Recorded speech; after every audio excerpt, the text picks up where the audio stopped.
Kalau orang tuamu mau ikut, suruh jalan kaki saja. Ejek ibu mertua dan suami sambil tertawa keras saat mereka akan liburan bersama ke Raja Ampat. Dengan tenang, aku menjawab, "Baik, ide bagus." Tapi setelah mereka berangkat, langsung kupesan tiket ke Maladewa bersama orang tuaku dan jalankan misi rahasiaku.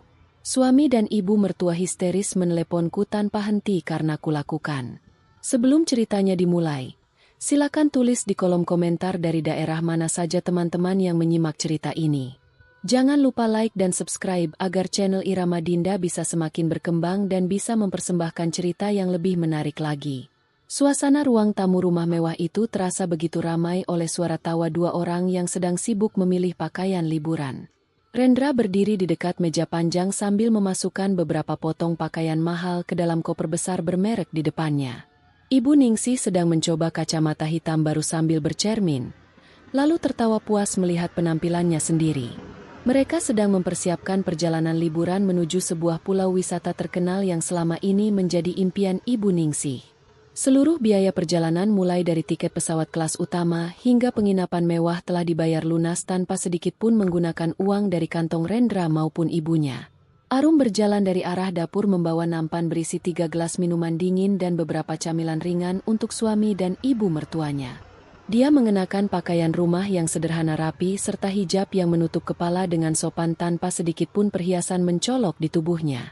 Arum selalu dibesarkan oleh kedua orang tuanya, Pak Wijaya dan Ibu Marni, untuk hidup rendah hati meskipun keluarga mereka memiliki harta yang sangat melimpah. Rumah besar yang mereka tempati sebenarnya adalah salah satu aset milik Pak Wijaya yang dipinjamkan kepada Arum agar dia bisa hidup nyaman bersama suaminya. Rendra mengambil segelas minuman dingin dari nampan tanpa mengucapkan terima kasih. Lalu kembali sibuk memeriksa daftar jadwal perjalanan wisata yang sudah dicetak rapi di atas meja. Rendra selalu merasa bahwa dirinya adalah kepala rumah tangga yang sukses dan berhak menikmati fasilitas terbaik. Padahal hampir seluruh tagihan hidup sehari-hari dibayar dari rekening pribadi istrinya. Ibu Ningsih bahkan lebih bangga lagi, seringkali memamerkan kehidupan mewahnya kepada teman-teman pengajian. Seolah-olah semua kemewahan itu adalah hasil kerja keras anak laki-lakinya. Arum duduk perlahan di salah satu kursi kayu di dekat meja, memandang suami dan mertuanya yang terlihat begitu gembira menyambut rencana liburan mereka. Dalam hatinya timbul sebuah kerinduan untuk berkumpul bersama keluarga besar, terutama karena sudah cukup lama dia tidak mengajak kedua orang tuanya berlibur atau sekadar menikmati waktu santai bersama. Dengan suara yang tenang dan lembut, Arum mencoba membuka percakapan untuk menyampaikan idenya kepada Rendra dan Ibu Ningsih. "Mas Rendra, Ibu, sepertinya rencana liburan ke pulau wisata akan sangat menyenangkan kalau kita pergi beramai-ramai," kata Arum sambil tersenyum ramah menatap suaminya. Rendra menoleh sekilas ke arah istrinya dengan dahi berkerut, seolah merasa terganggu oleh usulan yang belum selesai disampaikan itu. Dia meletakkan kembali jadwal perjalanan ke atas meja dan menatap Arum dengan pandangan bertanya, "Maksudmu bagaimana, Arum? Ini kan liburan khusus untuk aku dan ibu. Kita sudah pesan kamar penginapan yang paling bagus," jawab Rendra dengan nada agak ketus. "Apakah tidak sebaiknya kita ajak bapak dan ibu saya juga, Mas? Sudah lama sekali Pak Wijaya dan Ibu Marni tidak ikut berkumpul bersama kita. Kalau mereka ikut, suasana pasti akan jauh lebih hangat dan menyenangkan," ucap Arum kembali menjelaskan maksud hatinya dengan sabar. Mendengar kalimat itu, Ibu Ningsih langsung menghentikan kegiatannya melipat pakaian dan menatap Arum dengan tatapan penuh penghinaan dari atas sampai bawah. Wajah perempuan parubaya itu berubah sinis, seolah usulan Arum baru saja merusak seluruh suasana hati yang sejak tadi begitu ceria. "Apa kamu bilang? Mengajak orang tuamu ikut berlibur bersama kami?" tanya Ibu Ningsih dengan nada tinggi yang menyengat telinga.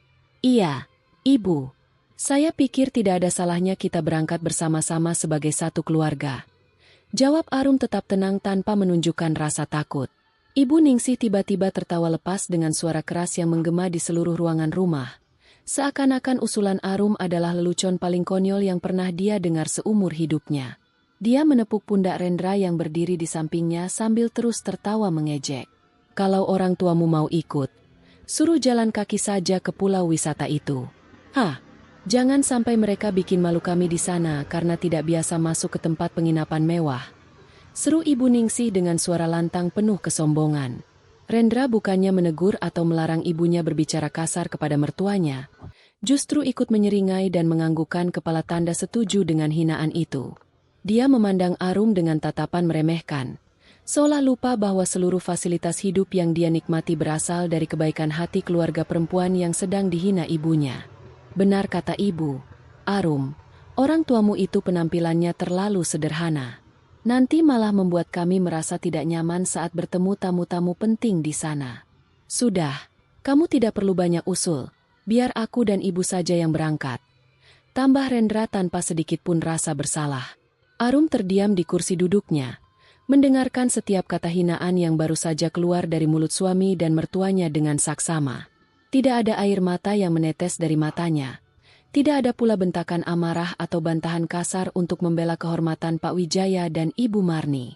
Kesabaran Arum sudah mencapai batas akhir, namun didikan orang tuanya membuat dirinya tetap mampu mengendalikan diri dengan sangat baik di saat situasi sedang memanas. Dalam diamnya, Arum menyadari bahwa pengorbanan dan kebaikannya telah dianggap sebagai kelemahan oleh dua orang yang gila hormat itu. Dia memandang wajah Rendra dan Ibu Ningsih secara bergantian, mengamati betapa bangga dan angkuhnya mereka berdiri di atas harta yang bukan milik mereka sama sekali. Saat itu juga sebuah keputusan bulat lahir di dalam pikiran Arum untuk memberi mereka pelajaran hidup yang nyata tanpa perlu mengotori tangannya dengan kekerasan. Arum menarik napas perlahan, mengulas senyum tipis yang begitu tenang di wajahnya, lalu menatap langsung ke dalam mata suaminya dengan ekspresi yang sangat sulit ditebak. Baik, ide bagus, jawab Arum dengan suara datar namun tegas. Rendra dan Ibu Ningsih saling bertatapan heran mendengar balasan yang sangat singkat dan tenang dari Arum, merasa aneh karena istrinya tidak menangis atau memprotes seperti perempuan pada umumnya ketika orang tuanya direndahkan. Namun karena rasa sombong yang sudah menutupi pikiran, mereka segera mengabaikan keanehan itu dan kembali tertawa melanjutkan persiapan liburan mewah mereka. Sinar matahari menyinari halaman rumah besar yang bersih dan rapi. Sebuah kendaraan mewah sewaan berukuran besar sudah terparkir tepat di depan pintu pagar utama, siap mengantarkan Rendra dan Ibu Ningsih menuju bandar udara untuk memulai perjalanan wisata mereka.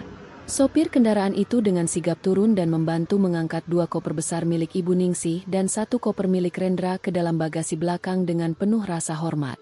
Ibu Ningsih berjalan keluar dari pintu rumah dengan langkah tegap penuh kebanggaan, mengenakan pakaian baru yang bergaya bermewah-mewahan serta kacamata hitam yang menempel di wajahnya. Dia sengaja berbicara dengan suara keras kepada sopir agar para tetangga di sekitar rumah bisa mendengar betapa hebat rencana perjalanannya. Rendra berjalan mengikuti dari belakang sambil memegang ponsel mahal di tangannya, tersenyum lebar seolah-olah dia adalah seorang pengusaha besar yang hendak pergi berlibur setelah menyelesaikan bisnis penting. Arum ikut berjalan sampai ke batas teras depan rumah untuk mengantar keberangkatan mereka, berdiri dengan tenang melihat seluruh tingkah laku suami dan mertuanya. Wajah Arum tetap cerah dengan senyuman sopan yang menghiasi bibirnya, tidak memperlihatkan sedikit pun rasa sakit hati atas hinaan yang dia terima. Dia bahkan dengan sabar membawakan tas tangan kecil milik Ibu Ningsih dan menyerahkannya langsung sebelum perempuan itu naik ke dalam kendaraan. Kamu di rumah saja ya, Arum? Urus kebersihan rumah dengan baik selama kami pergi. Jangan lupa bersihkan kamar ibu dan rapikan halaman belakang, kata Ibu Ningsih dari dalam kendaraan dengan nada memerintah bak seorang majikan kepada pembantunya. Baik, Ibu, hati-hati di jalan dan selamat menikmati perjalanan wisata kalian, jawab Arum dengan suara lembut dan ramah. Rendra menurunkan kaca jendela kendaraan lalu menatap Arum dengan ekspresi dingin, tidak memberikan pesan kasih sayang atau ucapan selamat tinggal layaknya seorang suami yang baik. Bagi Rendra, Arum hanyalah sosok perempuan yang bertugas menjaga rumah dan menyediakan uang untuk segala kebutuhan hidupnya tanpa perlu banyak ditanya. Aku mungkin akan sulit dihubungi selama di sana karena mau menikmati suasana santai. Kalau ada tagihan rumah atau biaya perawatan rutin yang harus dibayar, kamu selesaikan saja sendiri seperti biasa, ucap Rendra sambil melambaikan tangan dengan angkuh. Tentu, Mas Rendra. Semua urusan di sini akan saya selesaikan dengan tuntas, balas Arum sambil menatap mata suaminya lekat-lekat.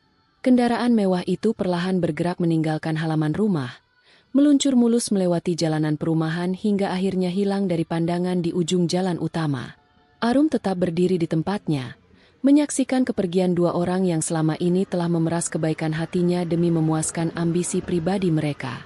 Senyuman sopan di wajahnya perlahan memudar, digantikan oleh sorot mata yang tajam, tenang, dan penuh perhitungan matang.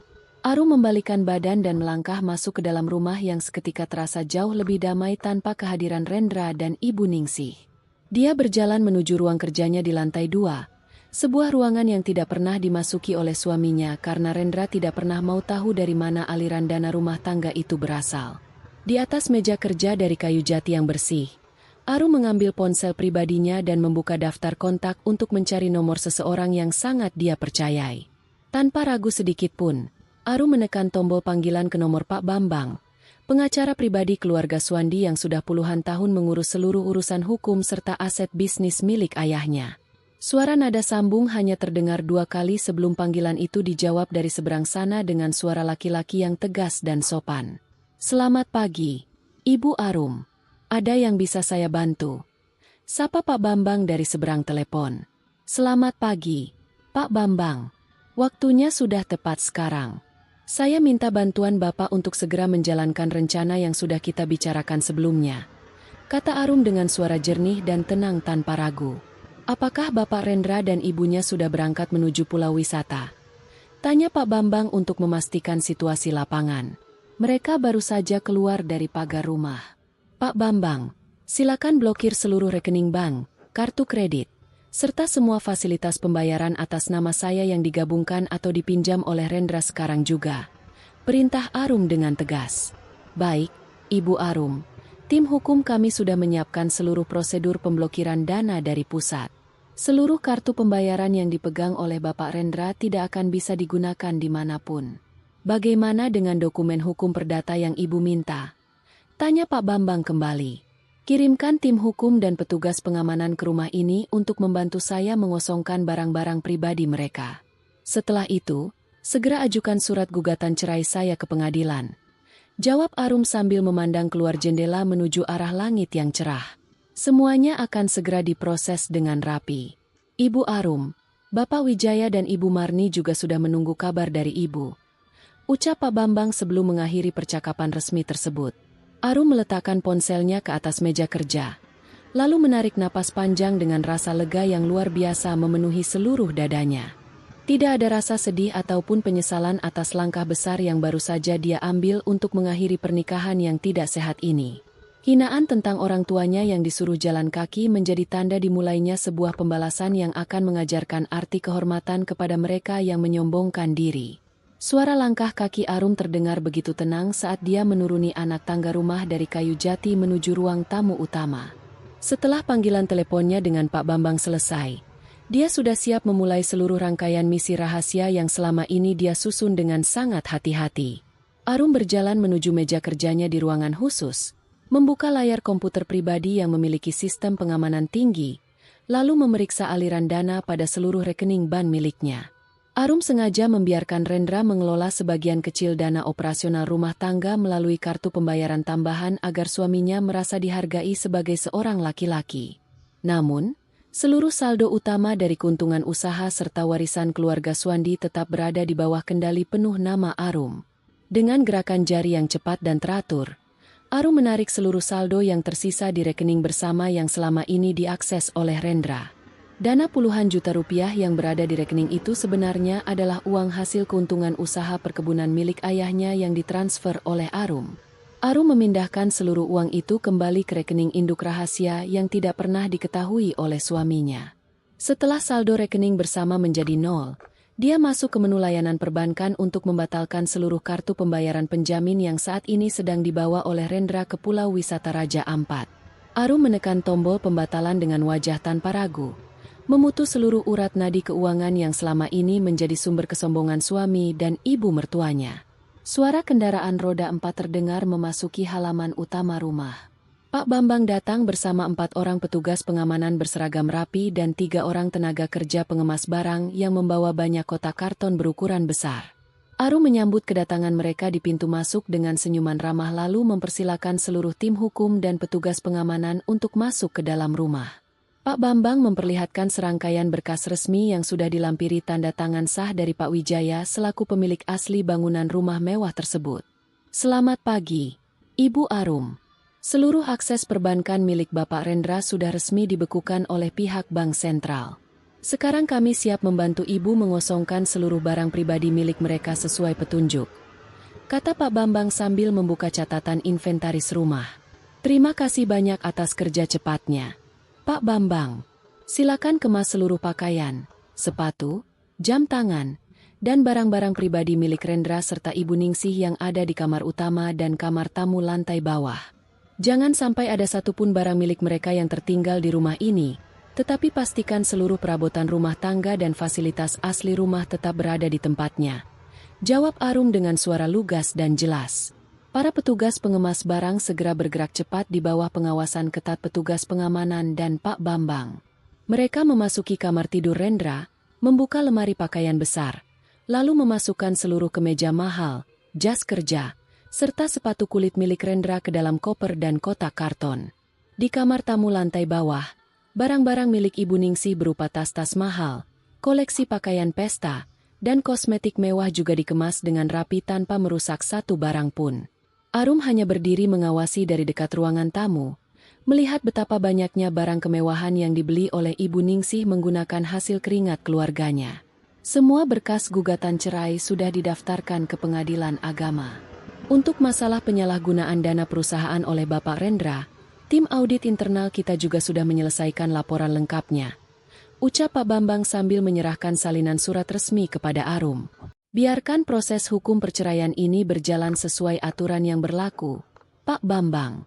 Saya ingin semua bukti transaksi yang dilakukan oleh Rendra dan ibunya dipersiapkan dengan rapi agar mereka tidak bisa mengelak lagi di hadapan hakim nanti, balas Arum sambil membaca berkas tersebut dengan saksama.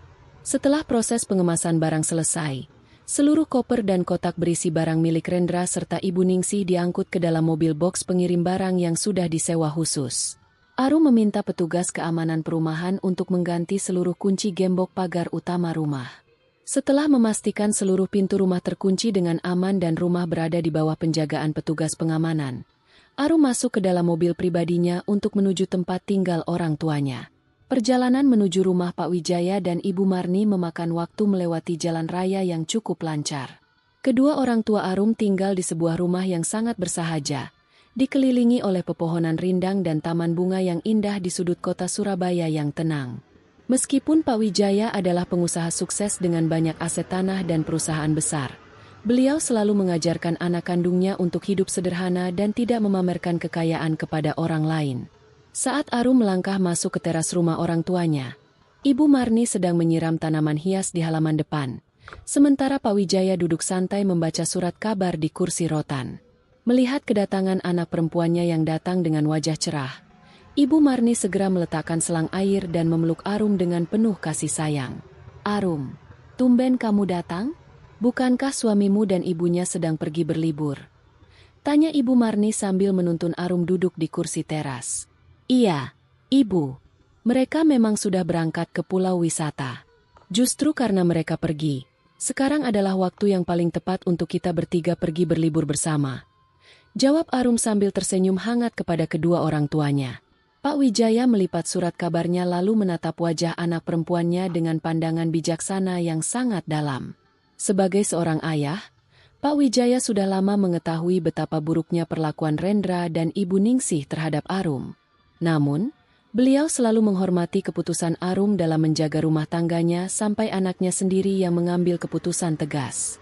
Apakah kamu sudah menyelesaikan semua urusan hukum dengan suamimu, Arum? Tanya Pak Wijaya dengan suara tenang namun penuh wibawa. Sudah, Bapak. Semua kartu pembayaran sudah saya blokir. Rumah sudah saya kosongkan dari barang-barang mereka. Dan gugatan cerai sudah masuk ke pengadilan, jawab Arum dengan jujur tanpa ada hal yang ditutupi. Arum kemudian membuka tas tangannya lalu mengeluarkan sebuah amplop tebal berisi 3 lembar tiket penerbangan kelas utama dan bukti pemesanan penginapan bintang 5 di sebuah pulau wisata internasional Maladewa di seberang samudra. Dia meletakkan amplop itu di atas meja rotan tepat di hadapan kedua orang tuanya. "Bapak, Ibu, ini adalah tiket penerbangan kelas 1 untuk kita bertiga. Kita berangkat menuju Pulau Surga di seberang samudra," kata Arum dengan mata berbinar bahagia. Ibu Marni terkejut melihat tiket penerbangan mewah tersebut. Lalu menatap Arum dengan perasaan terharu sekaligus bertanya-tanya tentang apa yang terjadi sebelumnya di rumah anaknya. "Kenapa mendadak sekali? Nak, apakah Rendra dan ibunya tahu kalau kamu mengajak kami pergi ke luar negeri?" tanya Ibu Marni lembut. "Mereka tidak perlu tahu, Ibu. Kemarin Ibu Ningsih menyuruh Bapak dan Ibu jalan kaki saja kalau mau ikut liburan karena menganggap kita tidak pantas menikmati fasilitas mewah," jawab Arum sambil mengulas senyuman tenang yang penuh makna. Pak Wijaya tersenyum tipis mendengarkan penjelasan anaknya. Merasa bangga karena Arum akhirnya berani berdiri tegak membela kehormatan keluarga tanpa kehilangan sopan santunnya. "Kita tidak akan jalan kaki kemanapun, Bapak, Ibu. Kita terbang dengan pesawat kelas utama sekarang juga," tegas Arum sambil menggandeng tangan kedua orang tuanya masuk ke dalam rumah untuk bersiap-siap berangkat. Penerbangan melintasi samudra luas terasa begitu nyaman dan menyenangkan bagi Arum beserta kedua orang tuanya di dalam kabin pesawat kelas utama. Pelayanan istimewa dari para petugas pesawat, kursi berukuran besar yang dapat diubah menjadi tempat tidur datar, serta sajian makanan bergizi tinggi membuat Pak Wijaya dan Ibu Marni tidak merasa kelelahan sedikit pun. Setibanya di Bandar Udara Pulau Wisata Internasional Maladewa yang terkenal dengan pantai keemasan dan air lautnya yang biru jernih, mereka langsung disambut oleh petugas penginapan yang membawakan kalungan bunga harum sebagai tanda penghormatan bagi tamu istimewa. Sebuah mobil penjemput pribadi yang sangat mewah telah menunggu di depan pintu keluar bandar udara untuk mengantarkan mereka menuju kawasan penginapan bintang 5 yang terletak di tepi pantai. Sepanjang perjalanan, Ibu Marni terus tersenyum melihat keindahan pemandangan alam yang begitu sejuk dan bersih. Sementara Pak Wijaya sesekali berbincang ringan dengan Arum mengenai rencana santai mereka. Setibanya di penginapan, mereka tidak perlu mengantre di meja pendaftaran umum karena manajer penginapan menyambut mereka secara langsung dan mengantarkan ke sebuah bangunan penginapan pribadi yang berhadapan langsung dengan samudra luas. "Tempat ini indah sekali, Arum. Udara lautnya begitu segar dan tenang," ucap Ibu Marni saat berdiri di teras penginapan sambil memandang ombak yang bergulung lembut di kejauhan. "Bapak dan Ibu pantas mendapatkan seluruh kenyamanan ini. Selama di sini kita hanya akan istirahat, makan makanan enak, dan menikmati keindahan alam tanpa ada yang mengganggu pikiran kita," jawab Arum sambil memeluk pundak ibunya dengan penuh kehangatan. Sementara itu, di tempat yang sangat jauh dari tempat Arum berada, tepatnya di sebuah pulau wisata dalam negeri di Raja Ampat, situasi yang sangat berbeda sedang berlangsung. Rendra dan Ibu Ningsih baru saja selesai membersihkan diri di kamar penginapan mewah mereka setelah melewati perjalanan yang panas. Ibu Ningsih mengenakan pakaian pesta dengan warna yang sangat mencolok, siap untuk memamerkan diri di restoran paling mahal yang ada di dalam kawasan penginapan tersebut. Rendra berjalan di samping ibunya memasuki restoran berhiaskan lampu gantung megah dengan sikap yang begitu tinggi hati. Dia mengangkat dagunya saat pelayan restoran mengantarkan mereka menuju meja terbaik di dekat kolam renang utama. Tanpa melihat harga yang tertera di dalam buku daftar menu, Ibu Ningsih langsung memesan hidangan laut berkualitas tinggi, beberapa porsi daging panggang mahal, serta beragam minuman hidangan penutup dengan jumlah yang jauh lebih banyak daripada yang bisa mereka habiskan berdua. "Pesan saja semua hidangan yang paling enak di restoran ini, Rendra.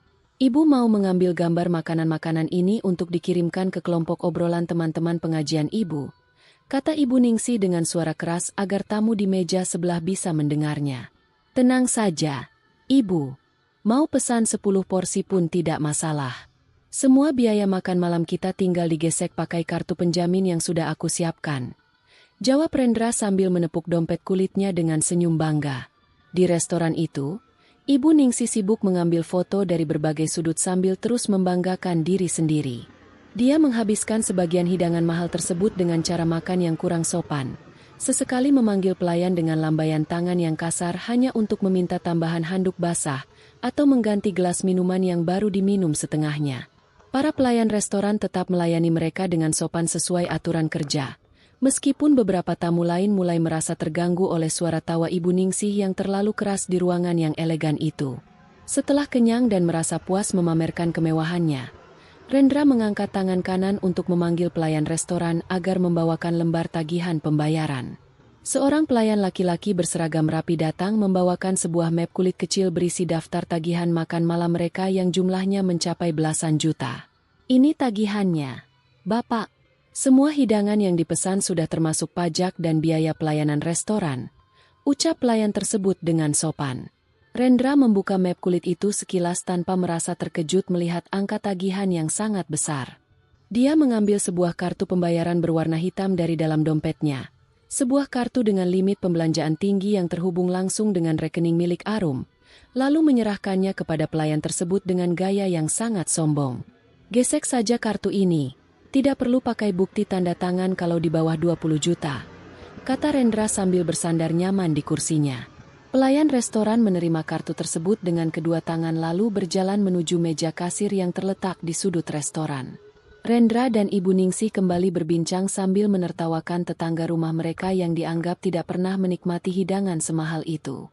Namun, suasana santai tersebut tidak berlangsung lama. Pelayan restoran tadi kembali ke meja mereka dengan wajah yang terlihat ragu diikuti oleh kepala pelayan restoran. Mohon maaf mengganggu waktu santainya, Bapak Rendra. Kami sudah mencoba memproses pembayaran dengan kartu ini sebanyak 3 kali di mesin pembayaran kami. Namun transaksi selalu ditolak oleh pihak bank, kata kepala pelayan itu dengan suara pelan dan sopan. Rendra mengerutkan dahi, merasa harga dirinya sedikit tercoreng di depan ibunya dan beberapa tamu restoran yang duduk di dekat meja mereka. Ditolak? Bagaimana maksudmu? Mesin pembayaran kalian pasti yang rusak. Kartu itu limitnya masih sangat banyak, bantah Rendra dengan nada mulai meninggi. Mesin pembayaran kami berfungsi dengan normal, Bapak. Keterangan dari pusat perbankan menyatakan bahwa kartu pembayaran ini sudah diblokir dan akun pembayarannya telah dibekukan secara permanen. Jelas kepala pelayan restoran tetap dengan tenang. Ibu Ningsih langsung meletakkan gelas minumannya ke atas meja dengan keras, menatap kepala pelayan itu dengan raut wajah marah. Kamu jangan sembarangan bicara.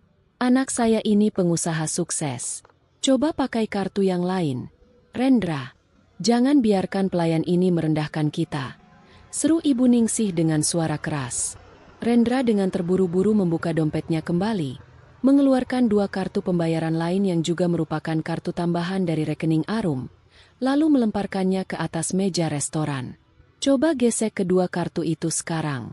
Jangan bilang mesin kalian rusak lagi, perintah Rendra dengan wajah mulai memerah karena malu. Kepala pelayan mengambil kedua kartu tersebut dan kembali ke meja kasir untuk mencoba melakukan transaksi ulang. Suasana di meja Rendra tiba-tiba menjadi hening dan menegangkan. Kepala pelayan kembali datang bersama seorang petugas keamanan restoran yang berdiri berjarak beberapa langkah di belakangnya. Mohon maaf sebesar-besarnya, Bapak Rendra. Kedua kartu pembayaran yang baru Bapak berikan juga ditolak dengan keterangan yang sama, yaitu akun terblokir dan seluruh akses dana dibekukan oleh pemilik rekening utama. Kami harus meminta Bapak menyelesaikan pembayaran tagihan belasan juta ini secara tunai, kata kepala pelayan dengan tegas, namun tetap santun. Wajah Rendra seketika berubah menjadi sangat pucat. Keringat dingin mulai menetes di keningnya saat dia menyadari bahwa di dalam dompetnya hanya tersisa uang tunai beberapa ratus ribu rupiah saja. Ibu Ningsih terdiam kaku di kursinya, menatap wajah anaknya yang mulai kebingungan dengan mata terbelalak. Sementara di seberang samudra, Arum sedang menikmati makan malam yang damai bersama kedua orang tuanya di bawah hamparan bintang Pulau Maladewa. Terima kasih sudah setia menyimak cerita dari channel Irama Dinda. Yuk, kita lanjut lagi ke inti ceritanya. Suasana di lobi penginapan mewah itu berubah menjadi sangat canggung dan penuh ketegangan saat sinar matahari mulai menerangi taman belakang. Setelah kejadian memalukan di restoran pada malam sebelumnya, Rendra berhasil menunda pembayaran dengan alasan akan menghubungi pihak bank untuk menyelesaikan masalah kesalahan teknis. Namun, kepalsuan itu tidak bisa bertahan lama. Saat mereka baru saja keluar dari kamar untuk menikmati sarapan, seorang petugas keamanan sudah menunggu di lorong dan memperlakukan mereka layaknya tamu yang bermasalah. Pak Wayan, manajer penginapan yang mengenakan pakaian adat rapi mendatangi Rendra dan Ibu Ningsih di dekat meja resepsionis dengan raut wajah tegas namun tetap santun. Di tangan Pak Wayan terdapat serangkaian berkas tagihan yang belum dibayar, mulai dari biaya kamar kelas atas, makan malam di restoran, hingga layanan antar jemput kendaraan dari bandar udara.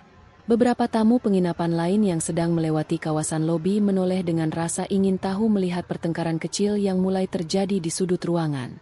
Selamat pagi, Bapak Rendra, Ibu Ningsih. Mohon maaf sebesar-besarnya atas ketidaknyamanan ini, tetapi kami harus segera mendapatkan kepastian mengenai pelunasan tagihan penginapan Bapak, kata Pak Wayan dengan suara tenang dan profesional. Bukankah saya sudah bilang kalau ada masalah teknis pada kartu pembayaran saya? Pak, nanti pasti sudah bisa digunakan lagi setelah pihak bank jam kerja normal. Jawab Rendra berusaha keras mempertahankan wajah tenangnya di depan banyak orang. Masalahnya bukan sekadar gangguan teknis pada kartu pembayaran, Bapak Rendra. Pihak Bank Sentral baru saja mengirimkan surat pemberitahuan resmi kepada bagian keuangan kami bahwa seluruh kartu penjamin yang Bapak gunakan telah dibekukan secara total oleh pemilik rekening utama. Selain itu, pembayaran kamar penginapan ini baru dibayarkan sebatas uang muka oleh rekening yang sama sebelum akhirnya aksesnya ditarik kembali. Jelas Pak Wayan sambil memperlihatkan salinan surat keterangan dari pihak bank. Mendengar penjelasan itu, wajah Ibu Ningsih yang tadinya bergaya angkuh langsung berubah menjadi sangat panik. Dia menarik lengan baju anaknya dengan keras. Tidak peduli pada pandangan para staf penginapan yang sedang mengawasi mereka dari balik meja resepsionis. Rendra, apa maksud ucapan orang ini? Kenapa kartu pembayaranmu bisa ditarik kembali oleh pemilik rekening utama? Bukankah itu rekeningmu sendiri? Tanya Ibu Ningsih dengan suara tinggi yang mulai bergetar karena takut dan malu. Rendra tidak mampu menjawab pertanyaan ibunya. Dia tahu pasti siapa pemilik rekening utama yang dimaksud oleh Pak Wayan. Selama ini dia selalu membanggakan diri sebagai kepala rumah tangga yang makmur. Padahal seluruh fasilitas keuangan yang dia gunakan berada di bawah nama Arum. Pak Wayan kembali melangkah satu langkah lebih dekat, memberikan batasan waktu yang tidak bisa diganggu-gugat lagi. Total tagihan yang harus dilunasi mencapai 42 juta rupiah.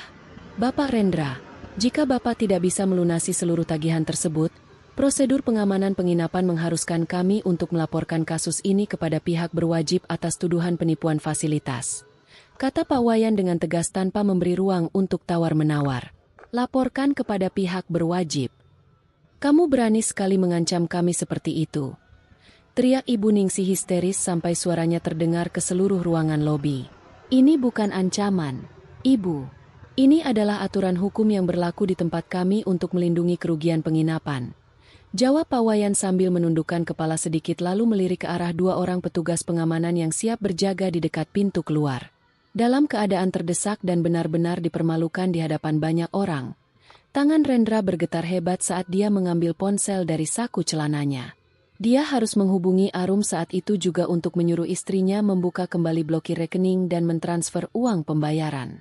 Namun sebelum jari-jarinya sempat menekan nomor panggilan Arum, layar ponselnya menyala karena masuknya sebuah pesan elektronik yang dikirimkan oleh kantor hukum Pak Bambang.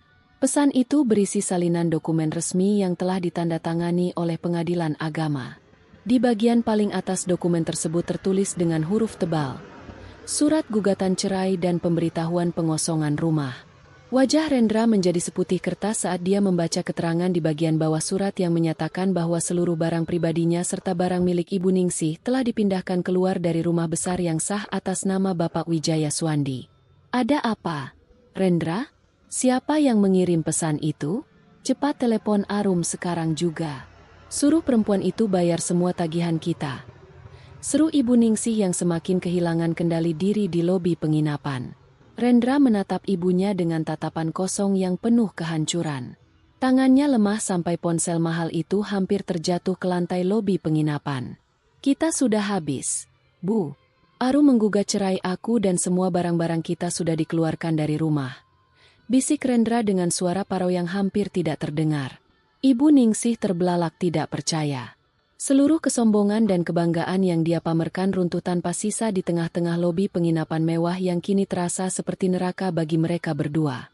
Suasana di Pulau Surga Maladewa seberang samudra terasa begitu sejuk dan menenangkan hati. Arum sedang duduk di sebuah kursi santai di bawah payung pantai yang lebar, menikmati sajian air kelapa segar bersama Bapak Wijaya dan Ibu Marni. Suara deburan ombak yang tenang dan hembusan angin laut yang lembut membuat wajah Arum tampak begitu segar. Bebas dari beban berat yang selama ini menekan perasaannya di dalam rumah tangga yang salah. Ibu Marni melihat ponsel anak perempuannya yang diletakkan di atas meja kecil terus-menerus menyala dan bergetar. Nama Rendra dan Ibu Ningsih muncul secara bergantian di layar ponsel tersebut, diikuti oleh puluhan pesan singkat yang masuk tanpa henti. Namun, Arum hanya menatap layar ponsel itu sekejap tanpa sedikit pun niat untuk meraihnya. Apalagi membalas pesan-pesan yang datang dari orang yang telah menghina keluarganya. Siapa yang menelepon terus-menerus dari tadi? Arum? Apakah suamimu sudah tahu kamu ada di sini? Tanya Ibu Marni dengan lembut sambil mengusap punggung tangan anak perempuannya. Bukan siapa-siapa yang penting. Ibu, hanya orang yang sedang belajar bagaimana caranya berjalan kaki di pulau wisata. Jawab Arum dengan senyuman tenang yang membuat ibunya ikut tersenyum paham. Arum mengambil ponselnya bukan untuk menerima panggilan telepon dari Rendra yang sedang kebingungan, melainkan untuk mengaktifkan fitur pengalihan panggilan agar seluruh nomor dari suaminya dan Ibu Ningsih langsung masuk ke dalam pesan suara otomatis. Setelah itu dia membuka aplikasi galeri foto untuk melihat potret kebahagiaan yang baru saja mereka ambil saat berjalan-jalan di tepi pantai sesaat setelah matahari terbit. Dalam foto tersebut, Bapak Wijaya dan Ibu Marni berdiri diapit oleh Arum. Senyum bahagia terpancar nyata di wajah ketiga orang itu dengan latar belakang samudra biru yang sangat indah. Arum memilih foto terbaik itu lalu mengunggahnya ke halaman media sosial pribadinya yang selama ini memang sering dilihat oleh Rendra dan Ibu Ningsih. Tanpa perlu menuliskan kata-kata sindiran yang kasar atau merendahkan, Arum hanya menambahkan satu kalimat keterangan pendek di bawah foto tersebut dengan bahasa yang lugas. Liburan bersama orang tua tercinta di Pulau Surga. Untung tidak perlu jalan kaki. Unggahan itu langsung terlihat di halaman utama media sosial. Di saat yang sama di Raja Ampat, Rendra yang sedang duduk lemas di lantai lobi penginapan berusaha keras membuka media sosial untuk melihat apakah ada tanda-tanda keberadaan istrinya. Ketika foto Arum bersama Bapak Wijaya dan Ibu Marni muncul di layar ponselnya, Rendra tercekat hingga tidak bisa berkata apa-apa lagi. Apa yang kamu lihat? Rendra? Mana nomor Arum? Sini biar ibu yang bicara keras sama dia. Berani sekali dia mempermalukan kita seperti ini. Seru Ibu Ningsih sambil merebut ponsel dari tangan anaknya dengan kasar. Ketika Ibu Ningsih melihat foto tersebut beserta kalimat keterangan yang tertulis di bawahnya, tubuh perempuan parubaya itu gemetar menahan amarah yang luar biasa sekaligus rasa takut yang amat mendalam.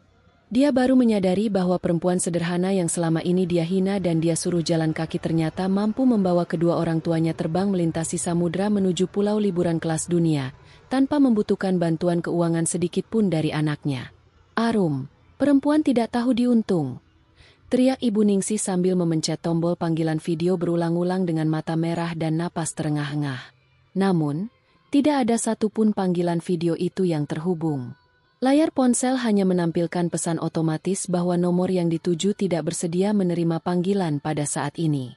Beberapa staf pengaman penginapan mulai mendekati kursi tempat Rendra dan Ibu Ningsih duduk, karena suara teriakan Ibu Ningsih sudah mengganggu ketenangan tamu lain yang sedang bersantai di lobi. Bapak Rendra, Ibu Ningsih, waktu yang kami berikan sudah habis.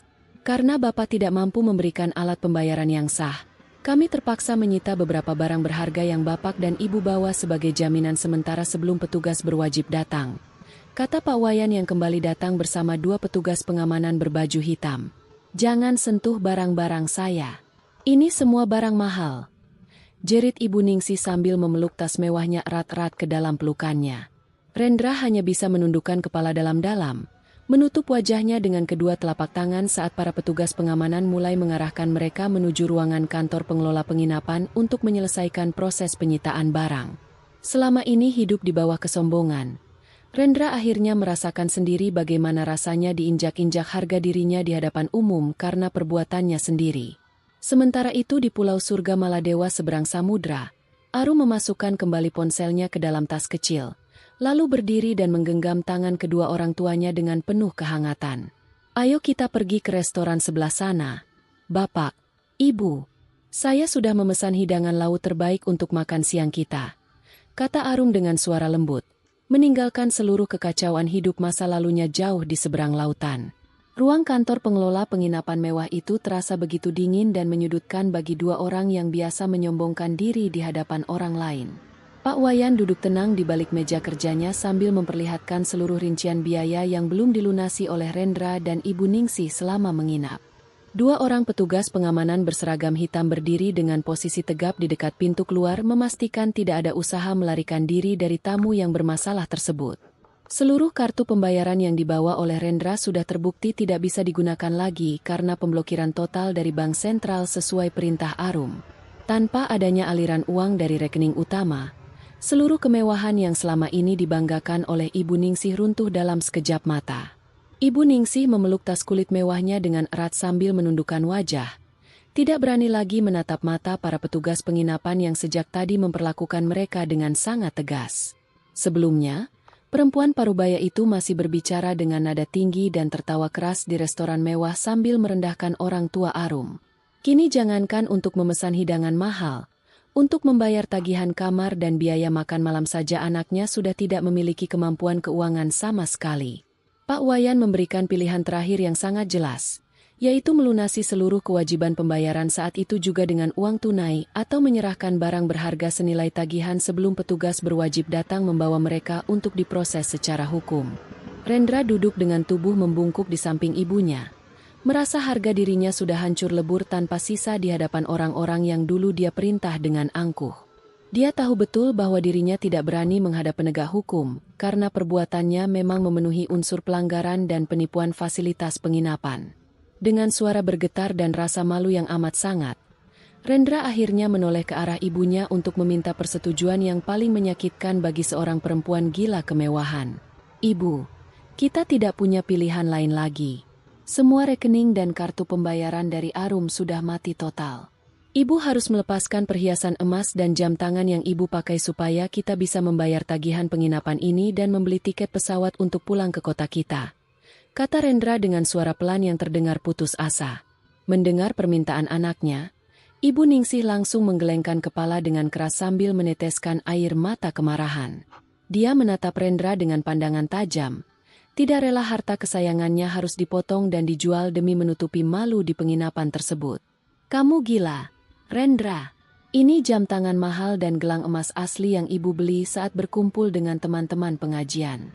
Kenapa ibu yang harus berkorban untuk menanggung semua ini? Kamu kan laki-laki. Cari pinjaman uang ke teman-teman kerjamu sekarang juga," seru Ibu Ningsih dengan nada tinggi yang penuh tuntutan. "Tidak ada teman kerjaku yang mau meminjamkan uang puluhan juta.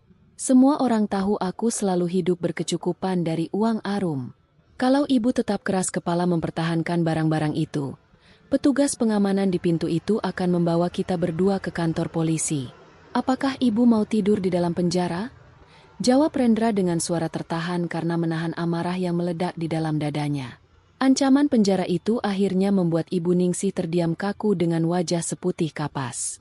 Dengan tangan gemetar dan tangisan yang terus meledak, perempuan parubaya itu melepas gelang emas berat di pergelangan tangannya, kalung bermata indah di lehernya, serta jam tangan mewah dari merek ternama yang selama ini selalu dia pamerkan di setiap kesempatan.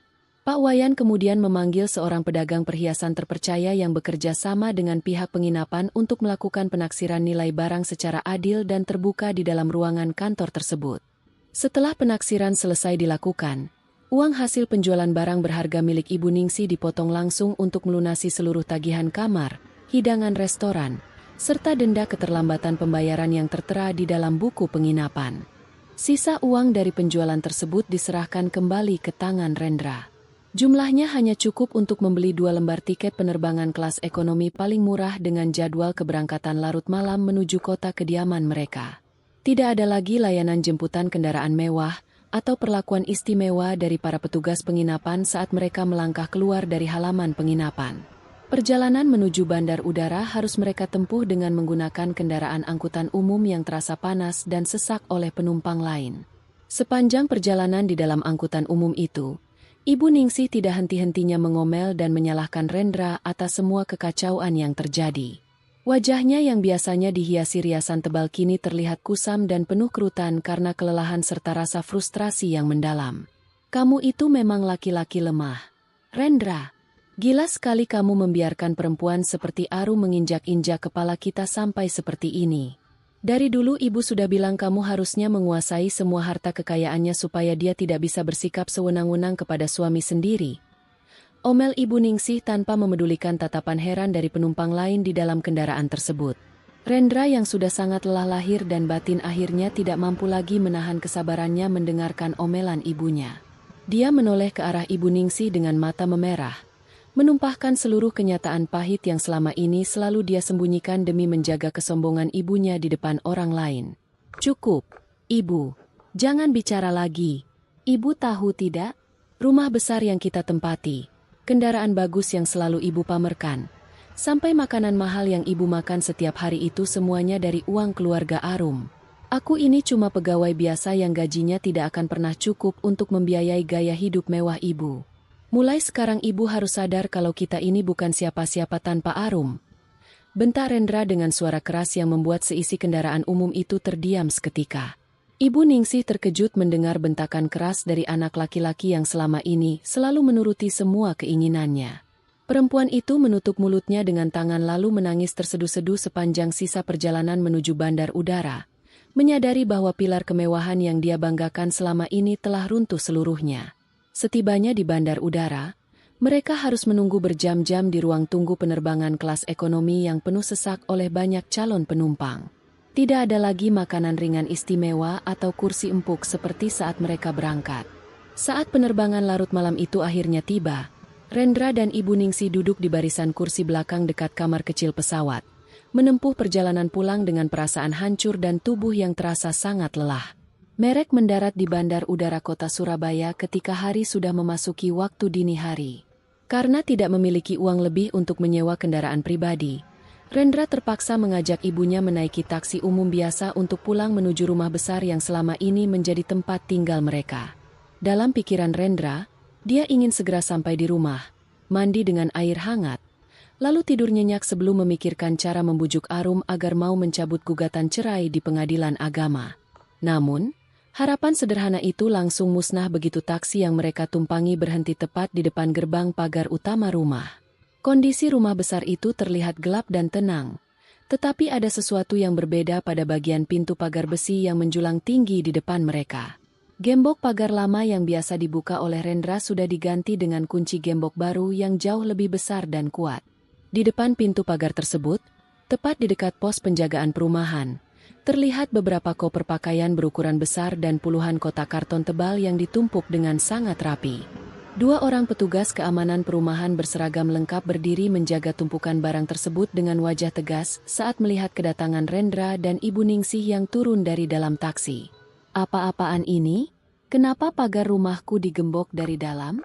Dan punya siapa semua koper serta kotak karton yang ditumpuk di luar jalanan ini? Tanya Rendra dengan suara panik sambil berjalan mendekati petugas keamanan perumahan. Salah satu petugas keamanan yang merupakan kepala jaga perumahan melangkah maju lalu menyodorkan sebuah salinan berkas resmi yang memiliki cap legalitas dari kantor hukum Pak Bambang. Selamat malam, Bapak Rendra. Kami mendapat perintah resmi dari pemilik sah bangunan rumah ini, yaitu Bapak Wijaya Swandi melalui pengacara keluarga beliau.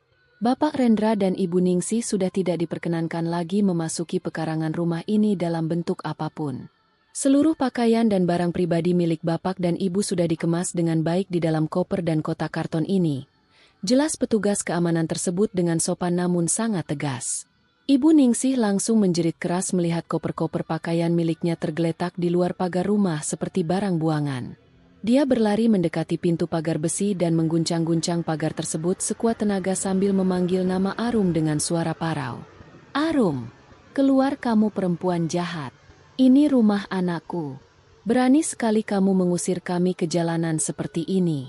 Buka pagarnya sekarang juga. Teriak Ibu Ningsih histeris memecah keheningan malam perumahan mewah itu. Ibu Arum tidak ada di dalam rumah. Beliau sedang berlibur bersama kedua orang tua beliau di Pulau Surga Maladewa seberang samudra. Kami mohon agar Bapak dan Ibu segera membawa seluruh barang ini pergi dari kawasan perumahan sekarang juga atau kami terpaksa memanggil petugas ketertiban wilayah karena mengganggu ketenangan warga lain. Kata petugas keamanan itu memperingatkan dengan suara yang semakin tegas. Rendra berdiri terpaku memandangi gembok pagar yang kokoh dan tumpukan barang miliknya yang dingin terkena angin malam. Di bawah langit kota yang gelap, dia dan ibunya benar-benar pulang dengan tangan kosong, kehilangan tempat tinggal, serta kehilangan seluruh kehormatan yang pernah mereka banggakan. Karena tidak memiliki pilihan lain, Rendra terpaksa membawa ibunya beserta tumpukan barang tersebut untuk menumpang tidur sementara di rumah salah satu kerabat jauh yang letaknya berada di pinggiran kota.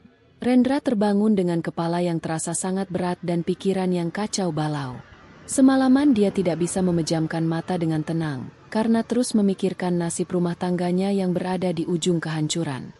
Meskipun dia sudah kehilangan akses rumah dan seluruh rekening perbankan yang terhubung dengan Arum, Rendra masih merasa memiliki satu harapan terakhir untuk menyelamatkan harga dirinya, yaitu pekerjaannya sebagai seorang manajer di kantor.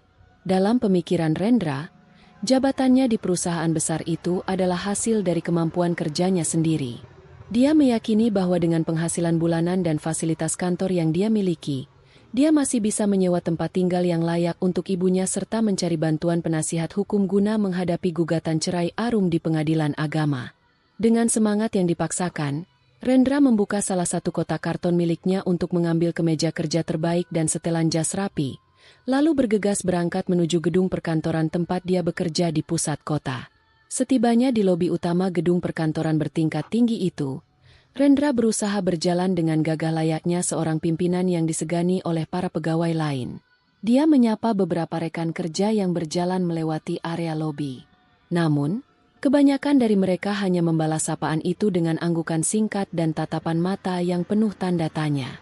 Rendra mengabaikan keanehan kecil tersebut dan langsung melangkah menuju gerbang masuk otomatis untuk menuju tangga jalan putar. Dia mengambil kartu identitas pegawai dari saku jasnya, lalu menempelkan kartu tersebut pada mesin pemindai gerbang masuk. Namun, pintu gerbang kaca itu tidak terbuka. Lampu tanda peringatan pada mesin pemindai menyala merah disertai bunyi penolakan akses. Rendra mencoba menempelkan kartunya berulang-ulang sampai 3 kali, tetapi hasilnya tetap sama. Seorang petugas keamanan gedung kemudian menghampirinya dengan sikap sopan. "Selamat pagi, Bapak Rendra. Mohon maaf, kartu akses pegawai milik Bapak sudah dinonaktifkan oleh bagian sistem keamanan gedung.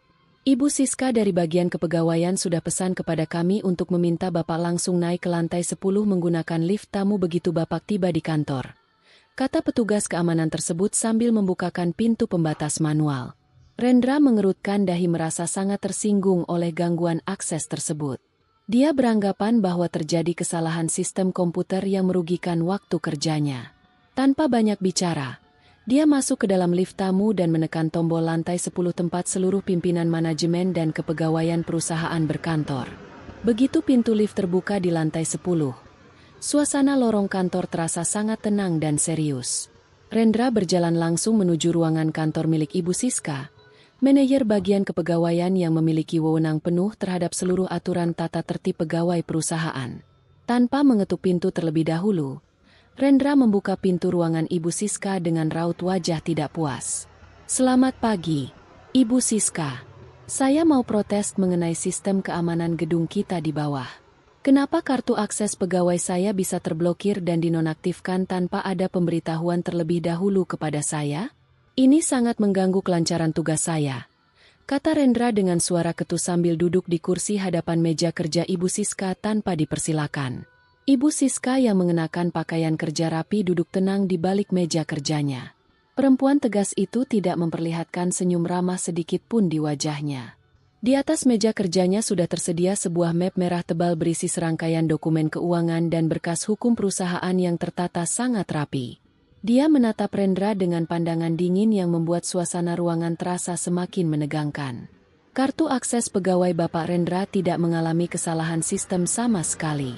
Kartu tersebut sengaja dinonaktifkan atas perintah langsung dari pimpinan tertinggi kelompok perusahaan ini, jawab Ibu Siska dengan suara lugas dan tenang. Rendra tertawa kecil mendengar jawaban tersebut, merasa bahwa Ibu Siska sedang memberikan alasan yang tidak masuk akal. "Pimpinan tertinggi perusahaan? Maksud Ibu direktur utama kita? Saya tidak punya masalah kerja apapun dengan direktur utama. Selama ini laporan penjualan bagian saya selalu selesai tepat waktu. Jadi jangan mencari alasan yang dibuat-buat, Ibu Siska. Bantah Rendra dengan gaya percaya diri yang angkuh. Ibu Siska membuka map merah tebal di hadapannya, lalu mengambil sebuah lembar bagan struktur kepemilikan kelompok usaha dan meletakkannya tepat di hadapan mata Rendra. Bapak Rendra, selama bekerja di sini, Bapak selalu mengira bahwa perusahaan ini adalah perusahaan umum yang berdiri sendiri. Bapak tidak pernah tahu kenyataan yang sebenarnya karena istri Bapak yang melarang kami membukanya demi menjaga kebanggaan dan harga diri Bapak sebagai suami, kata Ibu Siska dengan suara yang sangat jelas dan tajam. Rendra terdiam sejenak menatap lembar bagan struktur organisasi usaha tersebut dengan dahi berkerut. Apa hubungannya urusan kantorku dengan Arum? Tanya Rendra mulai merasa ada sesuatu yang tidak beres. Perusahaan tempat Bapak bekerja ini adalah salah satu anak perusahaan resmi yang berada di bawah kepemilikan keluarga Bapak Wijaya Suwandi, yaitu ayah kandung dari Ibu Arum. Seluruh saham mayoritas perusahaan ini dikendalikan oleh Ibu Arum sebagai pewaris tunggal keluarga Suwandi. Dengan kata lain, istri Bapak adalah pemilik sah dari tempat Bapak bekerja selama ini. Jelas Ibu Siska membuka fakta yang selama pernikahan selalu disembunyikan rapat-rapat oleh Arum. Mata Rendra terbelalak lebar.